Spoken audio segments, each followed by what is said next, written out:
Umsebenzi wethu wosuku nosuku okwaba umhlaba wenkosi usho ukuthi land administration uphinde kube uxazulula izingxabano ebantwini besizwe kuphinde kube ukuthuthukisa abantu benkosi. Okay, maningi ke amakhosi ekhona nami ngangakazalwa kodwa ke engiwabonile mathathu ngiwabone ngamehlo kusho ukuthi umkhulu bendaba ezitho hlezi esihlalweni njengamanje nobaba wakhe bese kuba uyena ke ilawo engiwabonile ngamehlo ami selokhu ngazalwa. Kuncika ekutheni ke mhlambe njengoba eqhamuka edolobheni nje ubeyiphethe kanjani khona edolobheni kodwa ke siye siyenze imizamo yokuthi uma efika sibe nakho ukulandela ukuthi la esuka khona akahambi mhlambe ngegigaba engezidla kwesinye isikhathi ke kuyasilekelela kakhulu lokho kodwa siyababheka nje abantu abasuke befika kakhulukazi uma beqhamuka ngaphandle bengazalelwanga la esizweni. Kuyenzeka ke mhlambe ke kuba ukuthi indlela esibheka ngayo ibe nama gaps esingeke sikwazi ukuthi sibone yonke into kwenzeke lawo maphutha kodwa sinayo into ethi njalo masibeka umuntu oqhamuka ngaphandle noma oqhamuka elokishini siba nenkinga nanokuthi ke inkinga sezikhona nje esikhathini sanamhlanje siziyadaleka nabantu bevele bekhona ngenxa yokuthi sebengena kakhulu abantu izinto eziningi njengoba uke washo ukuthi kubuyekiwe emadolobheni nabalabaya emadolobheni ngezathu eziningi zokuya kofuna impilo mhlambe beyakosebenza azabuye mhlambe umuntu esekhulile esebona ukuthi ayisekufanele ngigoduke ngiye ekhaya kodwa nje kukonke nje akukho okunenkinga engaxazululeki ngoba imithetho esinayo siyakha incike ekutheni izinto zini izinkinga zini esibhekana nazo ngaphakathi esizweni bese sakho umthetho ozokwazi ukuthi udile naleyo nto. Sineshwa ke mhlambe njengendle emnyama ngizosho ukuthi kagcumisa kuphela la kagcumisa siyisizwe esinomhlabathi ophilisayo kodwa abalimi abakhona njengamanje ngicabanga ukuthi masingabhukuli ngenzeka kuba bokugcina ngoba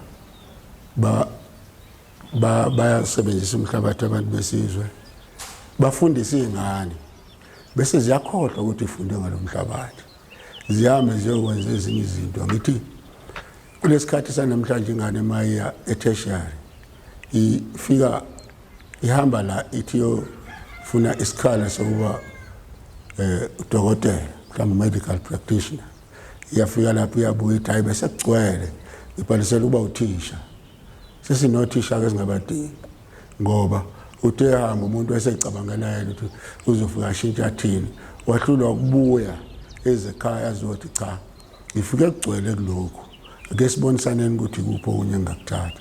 Ngaleyo ndlela ke sinabantu abaningi abasuka la bangayi kofundela into abakhuliswe ngayo okuwukulima.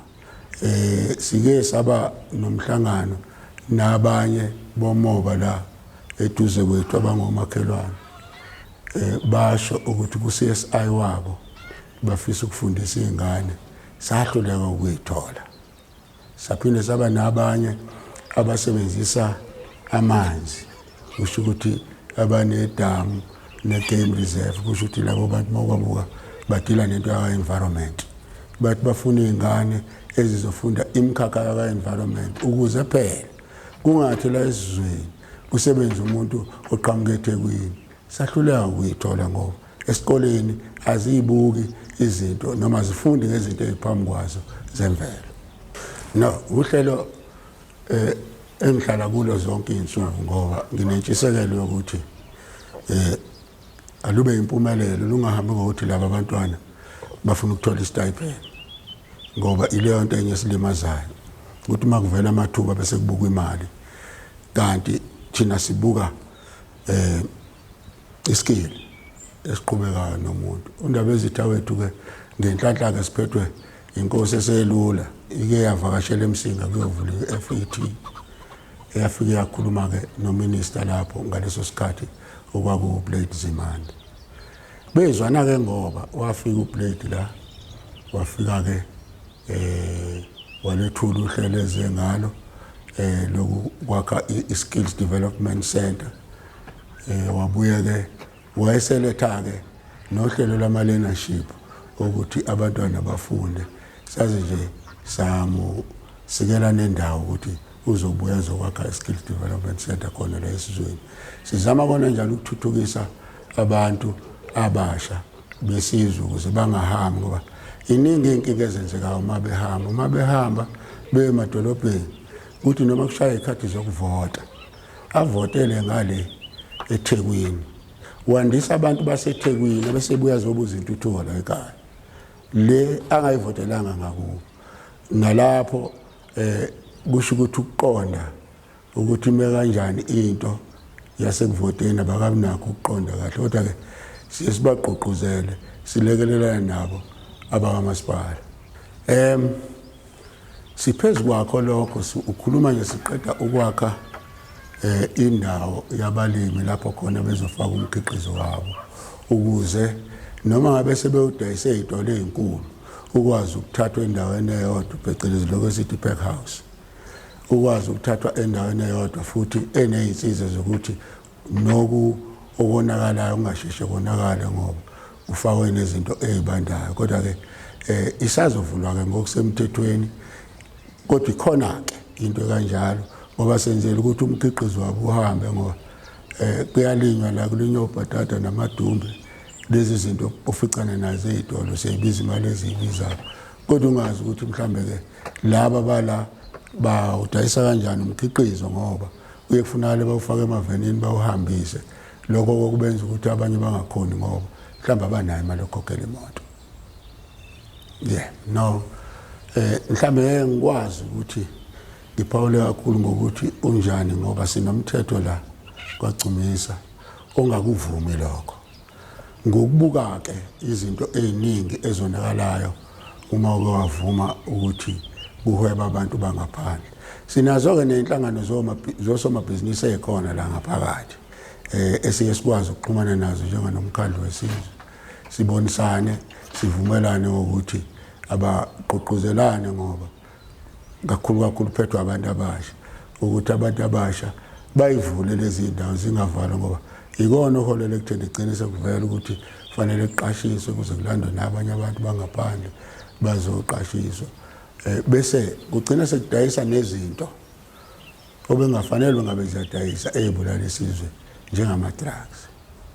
Ilokho okwenza sishaye lowo mthetho ukuthi cha kulaba bangaphandle sicela ukuthi bangavunyelwa ukuba baqashiswe abaqashisane nje abantu bodwa besizwe makuphuma mhlawumbe kuphumele kwesinye isizwe senkosi sinomakhelwane bamakhosi umuntu esikwaziyo ukubuza ukuthi usibani ubeyiphethe kanjani lapho kodwa umuntu wale ukuthi angeke ukwazi ukumbuza mhlawumbe kwesinye isikhathi akanawo namaphepha amvumela ukuthi abe lana. Siyasebenzisana ke no-Home Affairs kakhulu. No akukho ukuyilawula okuqonde kakhulu ngaphandle nje kokuzazi ukuthi zikhona nokuthi mhlambe ke sizwe uma sekwenzeka okungekona sisondeleke si-intervene kulokho ukuthi cha ke lokho akwenzeki kanje kodwa ke ziyasikhathaza zona kakhulu ngoba izona okubukeka zanda kakhulu kunezitolo zokudla asazi mhlambe abantu esinabo impilo bayibuka ngenye indlela. Kakhulu sisebenza ngokubambisana namaphoyisa. Induna eziningi ziyahlala kuma-CPF structures. Okulekelelayo ke ngoba kuphinde kube nama-groups okumemeza ngazo izinto zobugebengu ehamba ivela esizweni kodwa nathi sinawo amaphoyisa esizwe akwaziyo ukulalela ukuthi kwenzekani lapha. Ngilinganisa nje ngezinto eziningi ngoba mhlambe singabuka amaphutha ezokwenzeka endaweni la kuphuzwa khona enzeka kuyo yonke indawo njenganabantu besiko nesizwe akufanelekile ukuthi uma kade kunomoya omkhulu isiphepho kusho bese kuvuka abantu bahambe baye ukuphatha amakhuba baye emasimini. Sinamaphoyisa ayagada-ke nalokho ukuthi akwenziwa lokho ngoba sisuke sihlonipha leli dlozi leli libizwa ngoNomkhubulwane, idlozi lokudla, ngoba sisebenza ngesiko. Khona izinto esezenzeka manje ezayingenzeki sisawahlonipha lamadlozi oNomkhubulwane noNomoyi nawo wonke lawa amanye ngoba ayebhekelele impilo yomuntu omnyama. Sakhohlwa-ke iwona nawakhohlwa yithina. Ingakho-ke sesiyizimo zezulu ecishe sonke isikhathi zidala umonakalo ongalawuleki. Ngicabanga ukuthi isimo sezemfundo naso sesinakho ukuphazamiseka. Ziningi izinto ezisiphazamisayo. Siphazanyiswa ukuqala indaba yokukhulelwa kwezingane lezi ezifundayo. Sisanda nje kuvakashelwa abaseklinikhi lesizwe beza kokusho ukuthi banenkinga izingane zifika eklinikhi zizo-check-a umchamo. Manje zathola ukuthi ayikhulelwe bese ziyakhala ngoba befisa ngabe kuthiwa ayikhulelwe. Sangakuqondayo kahle lokho ukuthi kusho ukuthini-ke esizweni uma ngabe abantu abancane bano-12 years ngoba isho njalo ithi between 12 and 14 ireport yaseklinikhi. Kusitshelani thina njengesizwe sizoba njani? So yileyo nto ebangela kakhulu ukuthi isikole bese siya-affecteka, nanokuthi-ke siney'kole lama kungaphazami zizonke nje ngokuxubana esizweni ezila ku-38. Zikahle-ke asikho isigodi esingenaso isikole, futhi mhlawumbe asikho isigodi esingenayo i-high school. Ngoba inkosi uSalmani wayethande kakhulu ukuthi esizweni sakhe kuthuthukwe. Ingakho kukhona nesikole kuthiwa Salmani High School. So-ke zikhona-ke iy'kole. Zikhona-ke iy'kole.